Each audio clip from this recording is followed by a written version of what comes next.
my real father, my papa, he kept saying little things throughout the weekend about my weight.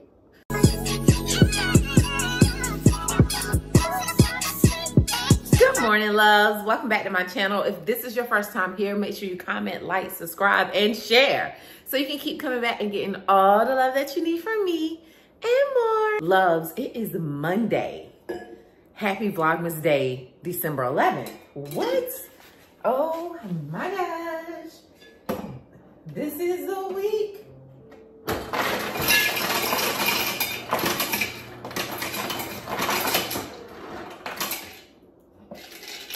Just a little bit of ice for my coffee. Y'all, this is the week. This is closing week. Super excited. It's too early in the morning for me to be this excited. But I am. I'm super duper excited. Ooh, I don't have much coffee. Just the day. Yeah, that's all today. Oh well. Either I'll go get some and then I can take it to the new house, or I might not, because tomorrow is work and packing. Today is work and packing as well. Right now it's early in the morning, so I'm making me a coffee, and I'm probably going to, because I need to wash this hair. I typically wash my hair once a week and I missed my wash last week. So before it becomes 2 weeks, we need to tackle this. I can't, I done got so used to washing my hair. This is a wrap too. I'm just gonna go ahead and take that. It's all right. Just take it. Got it in my Sephora Squad cup, because the other cup I used last night for a little win. So yeah, it's cool. I do have some creamer in here. I don't know if I'm gonna take it with me or if I leave it here, because I don't really feel like my other roommate uses it anymore. But anyways, so good, y'all. But yeah, probably about to detox my hair, put some detox in it, and start this packing life. I'm looking at the bins, they looking at me, I'm looking at them, they looking at me.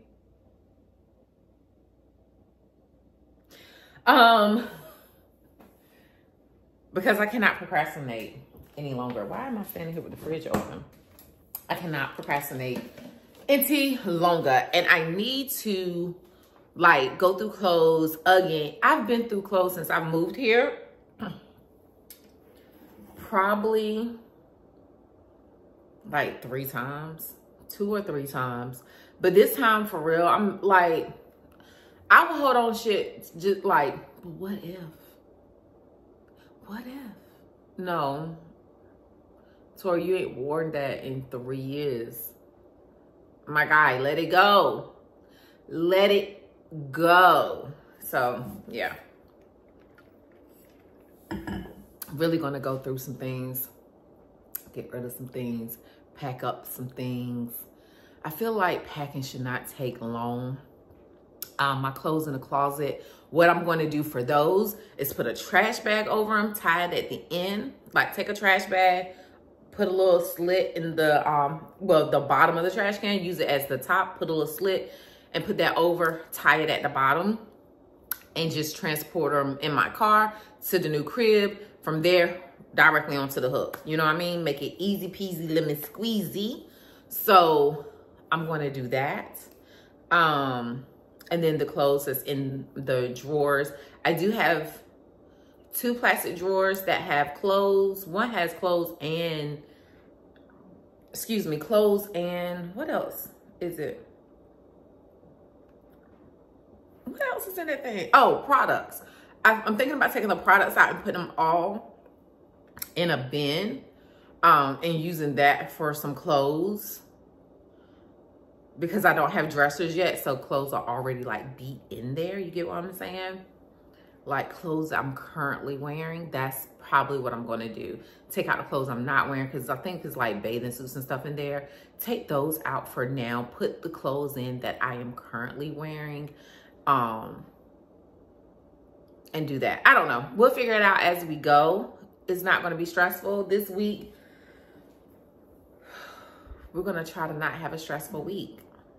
We're going to try our best. We're going to try our best to not let anxiety win, because I am very anxious right now with closing coming up. Mentally, my mind is like here, there, everywhere. Like, oh, I need to get this, I need to get that. Like, I have an Amazon order that I want to place today so it can be delivered here and taken to the home, or it could be delivered at the new crib. But yeah, y'all, just send positive thoughts, as y'all always do. Y'all always have my back. Thank y'all. Thank y'all, thank y'all, thank y'all. But yeah, send your girl positive thoughts and prayers.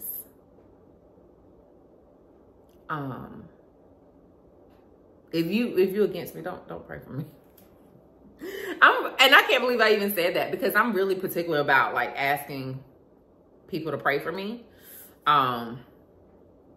Because you don't know who people praying to or praying for. A lot of people say they praying for you and they praying against you, which is terrible, because we all just trying to make it. But I'm very particular about that. Even like in church, especially if it's a guest pastor and I ain't really like, I just feel like you have to be very particular. I don't play when it comes to the God that I serve, to the Lord that I serve, to his son, Jesus Christ. I don't play. So I don't want nobody to play with me, because they don't play about me. You know what I mean? I know I serve a God that don't play about me. So yeah. But anyways, that's neither here nor there. Positive vibes and thoughts and prayers this week.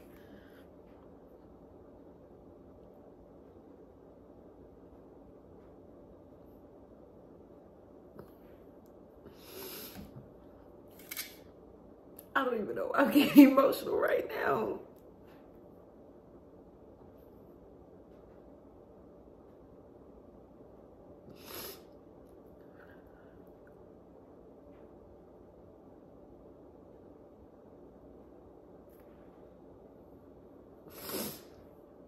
Like, I never thought, y'all, that I would be doing this.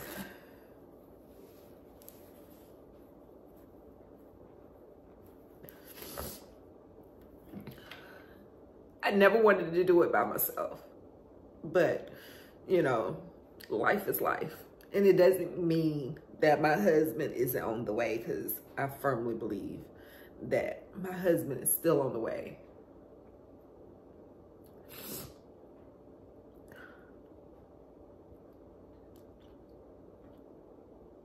Like, to come from where I come from,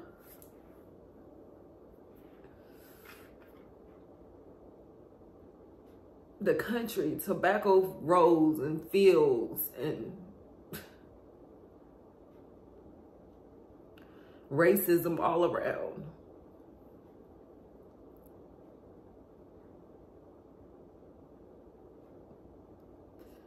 A father and a brother who sold drugs. A father who left me when I was 5 and never said why he was leaving. He just left.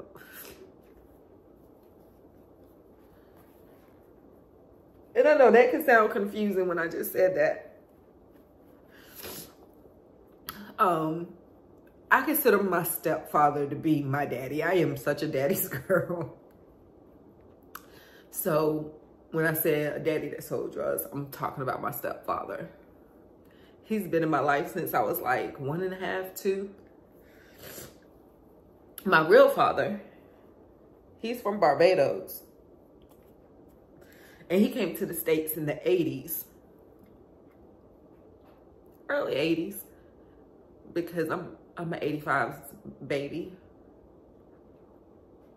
And he left my sister to be cared for by my grand, who passed away this year, right after I got approved for the loan.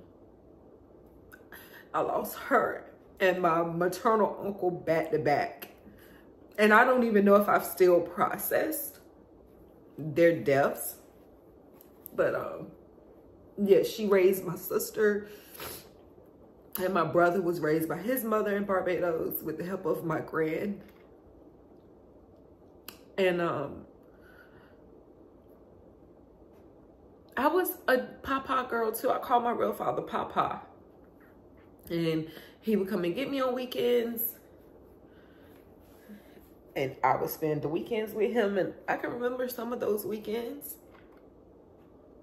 And then one day, I think it was like a Friday, his wife called my mom and asked, had we seen George? And my mom was like, no. She was like, I came home from work. All of his clothes is gone. The car is gone. Everything's gone. And we didn't hear from him again until I was like 10 or 11. Didn't know where he went, where he was.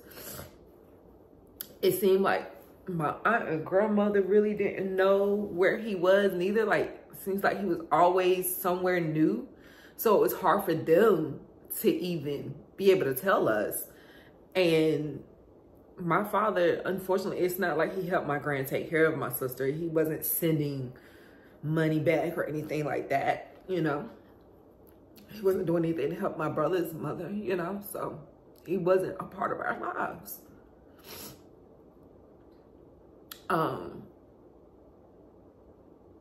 And like I said, he popped up again when I was like 10 or 11. Then we lost contact with him again. We knew he was somewhere in Florida. And then I remember being a teenager around 9/11, he called needing my social security number. Because I'm the only one of his children that was born in the States. My brother and sister were born in Barbados. And my father still doesn't have his citizenship. He has whatever the long-term like green card situation is. I'm not versed in that, so forgive me. But he can legally be here. At that time, he wasn't legally here and went through a lot from what he's told me. And I don't know when him and his wife got married. It seems like they've been together for some time now. My father has always been the man to kind of be with a woman that can care for him. Like my mom and his ex-wife and the wife he has now. Like, and I don't know if it's because my father's reading and writing isn't that well or what. And now he has a lot of health things. My father has had a full kidney transplant, you know, and he deals with that, kidney issues, diabetes, and just, you know, a plethora of different things, high blood pressure, stuff like that. So, I don't know how long they've been together, but I remember when we went to Barbados in 2013. That was his first time back in Barbados since he left. And that was the first time he saw me since I was 5. And I thought, well, his flight, because my original flight was to arrive the day after him. And I was like, no, I should arrive before him to surprise him. Like, wouldn't that be nice? So that's what I did. Surprised my grand as well, because she thought I was coming later. And I remember being at my Aunt Aglin's house and I was hiding behind the door. And he walked in. And everybody was like, surprise. And he gave me a hug, but it wasn't warm.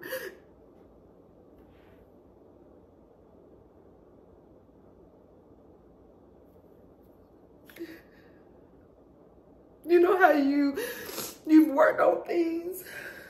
And you've come so far, but it's still sad and still can make you cry no matter what. But yeah, it wasn't a warm hug. And throughout the trip, I kept learning why it wasn't a warm hug. why I didn't feel like this warmth between him and I. And it was because of my weight.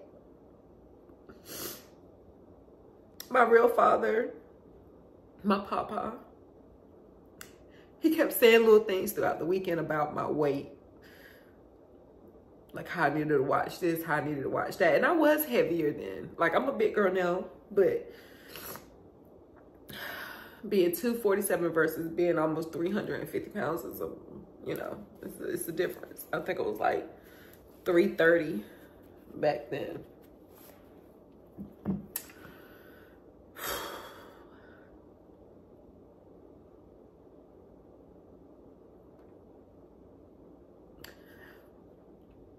And I stayed at my Uncle David's house. That's my favorite uncle. I love Uncle David.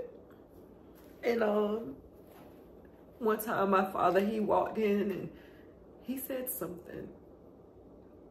And I turned to him and I said, my mother has always raised me to respect you. She never let me say one bad thing about you. And that's right. I would say little things like, I wish they ship him back to Barbados on a banana boat. Like just crazy things as a child, you know, teenager. And she would always say, don't say that. That's still your dad. Don't shorten your life for his mistakes. And wherever he's at, I know he loves you, so don't say that. The strength of that woman, man. So, yeah, I told him, my mom always raised me to respect you. But if you are disrespecting me, I have no problem disrespecting you. Because you haven't been here.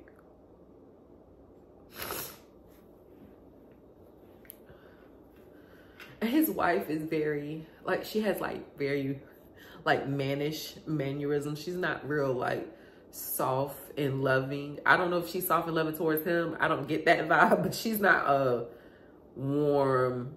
She's a nurturer in a different way because she is a nurse. Like she's a, yeah, her nurturing is different. It's not warm, fuzzy, sweet. But yeah, it was bad. And then I remember me and my brother just wanting to like have some quality time with him alone, not with him and his spouse. And he was not willing to do that. And me and him got into a big altercation the day of my grand's 85th birthday celebration. A big altercation. And we didn't speak for a while. I remember coming home and telling my mom the things that he was saying about my weight. And my mom picked up the phone in the quickness and told him, don't you ever, ever make our daughter feel less than.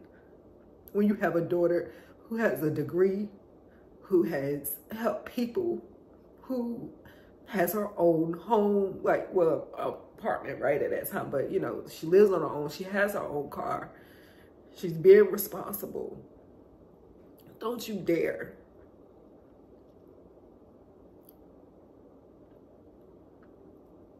And it took some time.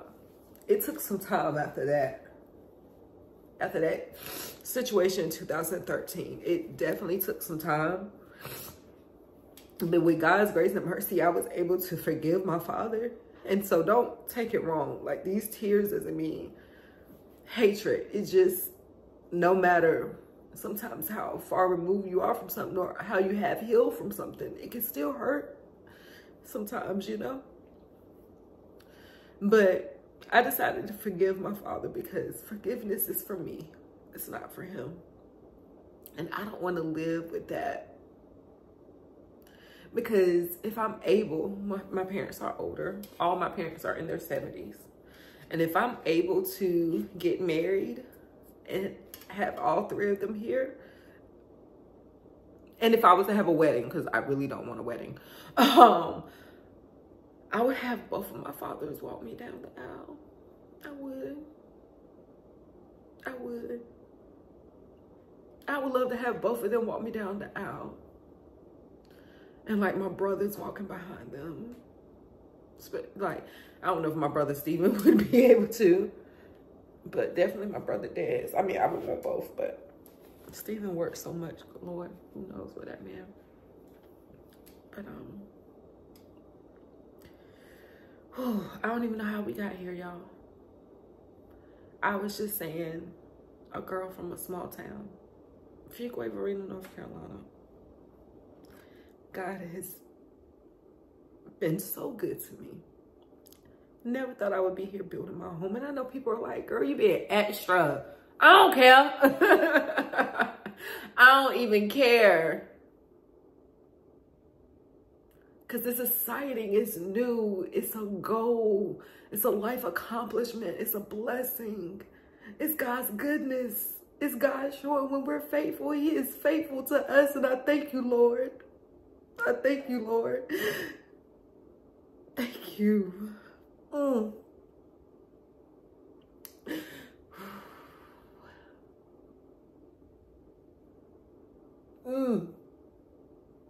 God's, His mercy, Lord.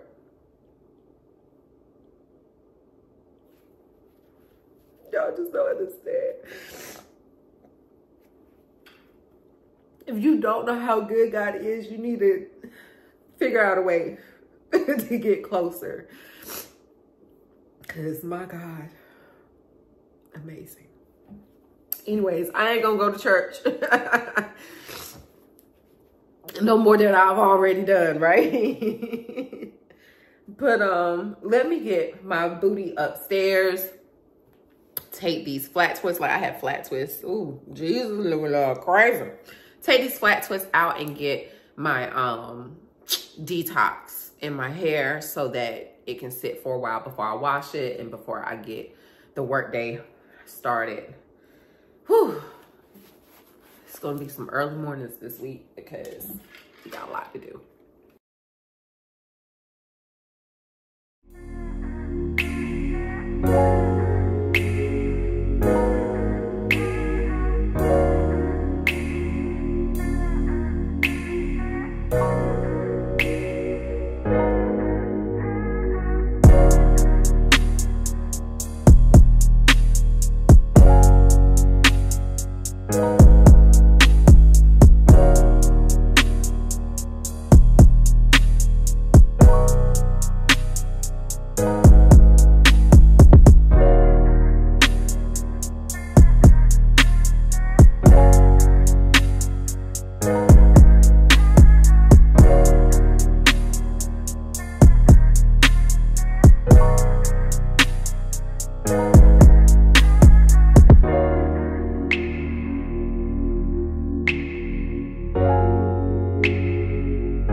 Brings me to